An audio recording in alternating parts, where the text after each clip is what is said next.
घटनाक्रम की पृष्ठभूमि में आज यहाँ भी पुलिस की जितनी भी एजेंसीज हैं, पुलिस है, सभी सुरक्षा संस्थाओं को काफ़ी अलर्ट किया गया।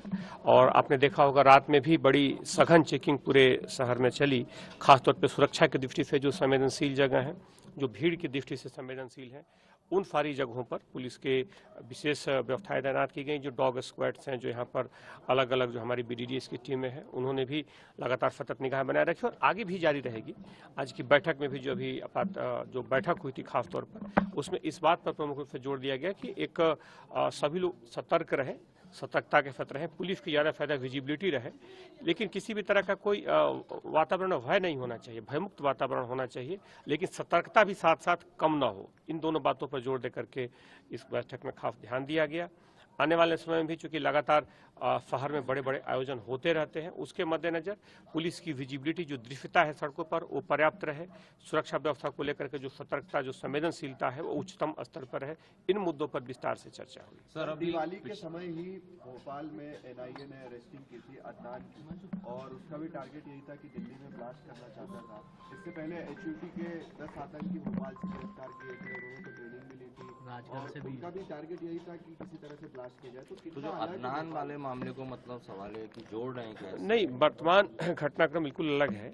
समान तौर पर अगर हम देखें तो किसी भी शहर में कोई घटना होती है तो बाकी भी जो शहर होते हैं, जो एजेंसीज होती हैं, जो लोग होते हैं, एक स्वयं एक सतर्कता का, एक संवेदनशीलता का वातावरण होता है। और संवेदनशीलता से जो एजेंसीज हैं, जो पुलिस हैं, बेहतर ढंग से काम करती हैं। तो एक बेहतर समन्वय के साथ, एक बेहतर संवेदनशीलता के साथ, जो खासतौर पर सुरक्षा के जो उच्चतम मापदंड हैं, उनके अनुरूप ये कार्रवाई सुनिश्चित हो, उसके मद्देनजर सभी एजेंसी, सभी पुलिस सतर्क है।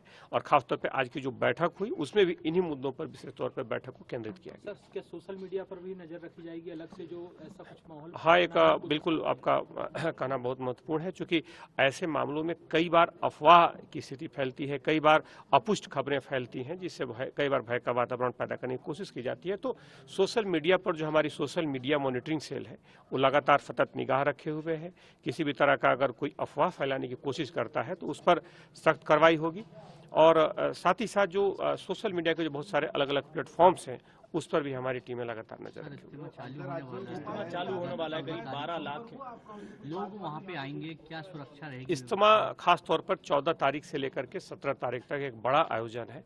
उसके मद्देनजर लगातार बैठकें हो चुकी हैं आयोजकों के साथ, और आयोजन के जो अलग अलग बहुत सारे जो घटक हैं, इससे जुड़े हुए जो अलग अलग पक्ष हैं, सबके साथ इसमें बैठकें हुई हैं।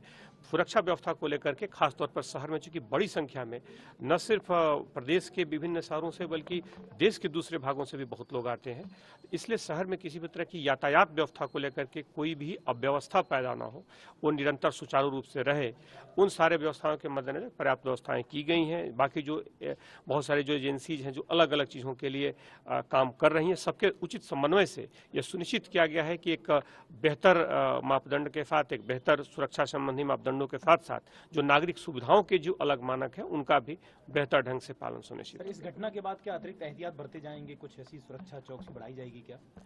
खासतौर पर कोई भी जो आयोजन होता है, कोई भी जब आयोजन के समय सुरक्षा संबंधी शहर में जो भी आयोजन होते हैं, उसमें इस बात को लगातार सुरक्षा संबंधी मानकों को उच्च प्राथमिकता पर रखा जाता है, इसमें भी रखा जाएगा। Thank you.